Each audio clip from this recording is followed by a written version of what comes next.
Bihar Chief Minister Nitish Kumar is all set to meet Prime Minister Modi on the 23rd of August to discuss the issue of conducting a caste-based census. JDU, an ally of the BJP in Bihar, is in favor of a caste-based census. Holding a caste-based census is, in fact, a sensitive issue for the government in view of assembly elections due in 7 states next year. Many political parties have come together demanding this particular kind of census. During the recently concluded monsoon session of Parliament as well, the Congress asked the government why it was quiet and running away from a caste-based census. The BJP, meanwhile, is carefully treading the path on this issue as it wants to prevent the caste census from snowballing into an election issue.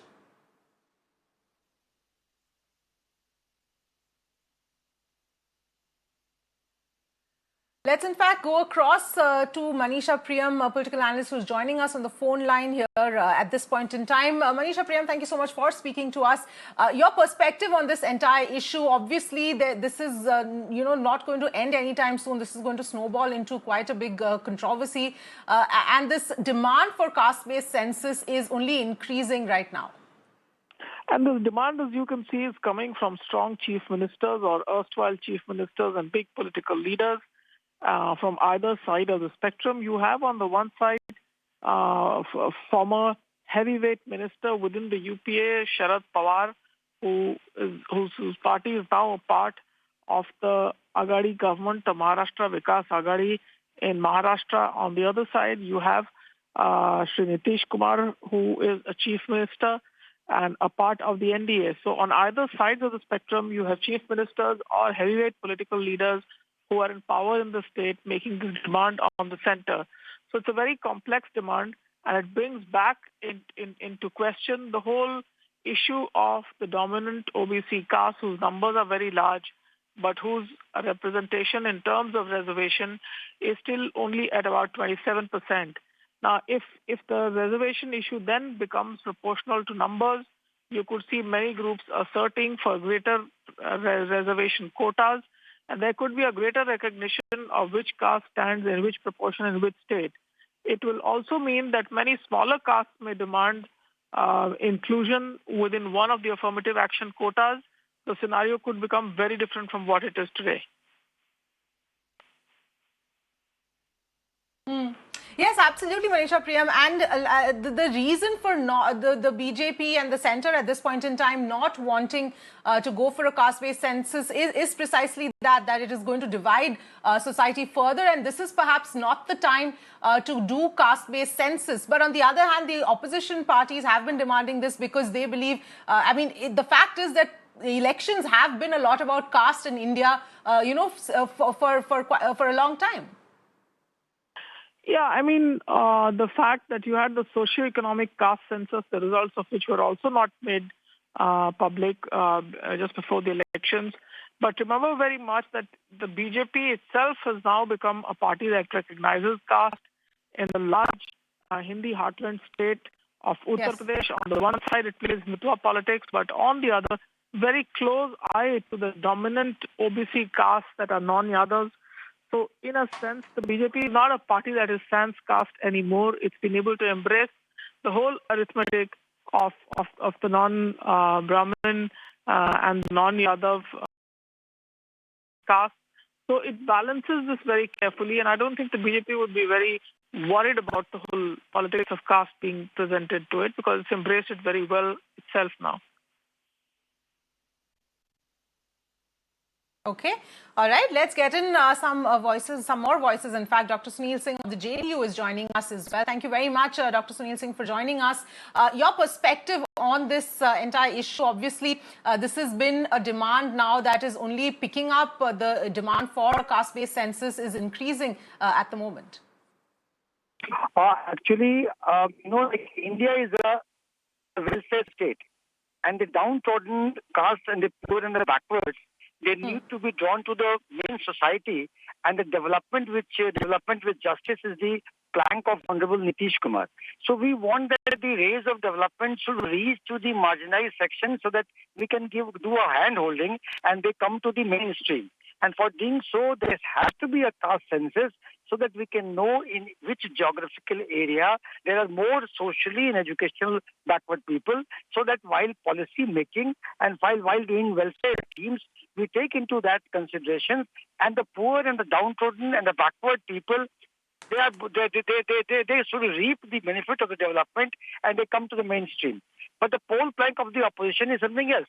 They want a caste-ridden society for their own political benefit, while we want it for the development of the poor and the downtrodden and the socially and educationally backward caste, so that the marginalized people, the low socio-economic people, they can reap the benefit of the welfare schemes and they can come into the mainstream of the society. So basically, the thing is that we, Honorable Nitish Kumar, unambiguously, many a times has said that we want caste census. But we have a different intention towards that. And in Bihar, this thing was approved and approved by... But Dr. Singh, that's irrelevant right now. I mean, the demand for a caste-based census is the same, irrespective of, it doesn't matter whether your reason for wanting a caste-based census is different from another political party's reason for wanting a caste-based census. The fact is that, irrespective of that, the demand still remains the same. In Bihar, all the political parties unanimously had approved in 2019 that we want a caste-based census. That is why on August 23rd, Honorable Nitish Kumar, with the delegation of opposition people also were here, they're going to meet the Prime Minister and convince the Prime Minister as to why do we need a caste census and why caste census is good for the country and for the development of the socially and educationally backward people. That is precisely why we are hopeful that when Honorable Nitish Kumar meets PM, he can drive home his point, and we are hopeful that the Prime Minister will heed to our demand, and ultimately a caste census will be ordered. That's what our sincere wish. Yeah. Okay. All right. Manisha Priyam, if you're still with us, do you believe that it makes much of a difference what one party or the other party's rationale is for wanting a caste-based census? The fact is it has to be looked at with a larger perspective before ordering this.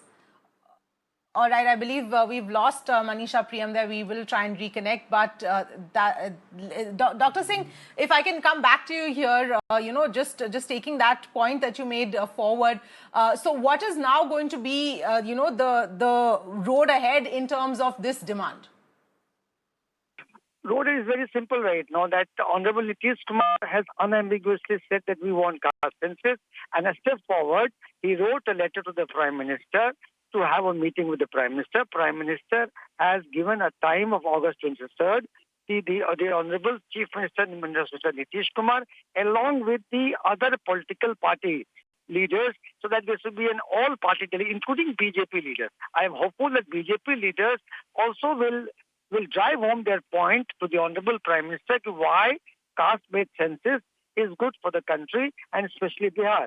And we sincerely hope that our demands will be met and everything will be distinct. But yes, caste-based census, again Okay. is very clear. All right. Caste-based census is necessary for the development and the welfare schemes, so that socially and educationally backward classes, they should reap the benefits of the development and they come into the mainstream of the society. Yeah. Okay. All right. Dr. Singh, request you to stay with us. Let's get in a perspective from the BJP as well. Sudhanshu Mittal is joining us on the phone line. Thank you very much, Mr. Mittal, for joining us. You just heard what Dr. Sunil Singh had to say about the reason for why a caste-based census is important at this point in time. But your stand is slightly different, that it will further divide the society if you do something like that at this point in time. That also holds true. You just heard Mr. Singh say socially and educationally backward classes, not castes. What is being attempted right now, there are people and there are organizations which have largely had their political existence to caste politics. So these are the parties which have been in favor of pushing for caste census, and there is a reason for that it addresses their own constituency. Well, everybody in democracy is entitled to their opinion and is entitled to push their case. But when you look at holistically in terms of the nation should remain united. Should it be fragmented into caste, religion, region, linguist? There are these points which have so often been used in politics to serve narrow interests rather than looking at the national interest. Now, this proposition of caste census is not a new proposition. It was propagated when Congress was in power, and in fact, a very crude attempt was then made in 2007 to do that. But then wise counsel prevailed, so they did a caste census, but they did not do a census. They did a caste estimation exercise.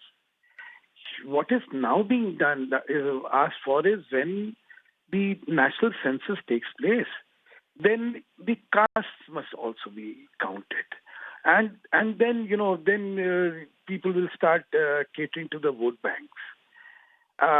Is such a thing? I still remember the Indian polity. There was a time when the polity used to say, "You do not cast your vote; you vote your caste."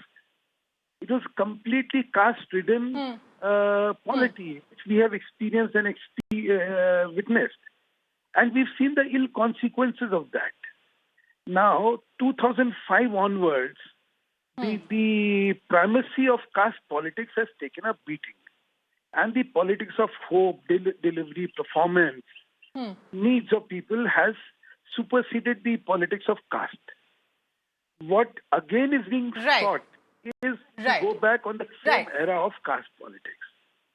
That is why, to me, fundamentally, these are my personal opinions. I mean, yes, fair enough, Sudhanshu Mittal.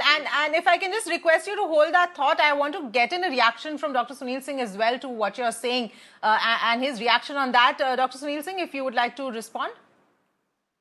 Yeah, definitely. You know what I mean? I mean, by doing a caste census, if we spread the welfare schemes to the socially and educationally backward classes, ultimately they reap of the benefit of development. We do a hand-holding. They come into the mainstream of the society, and the caste system, when everybody will pay for it, automatically withers away. That is the idealistic situation. Till then, India is a welfare state.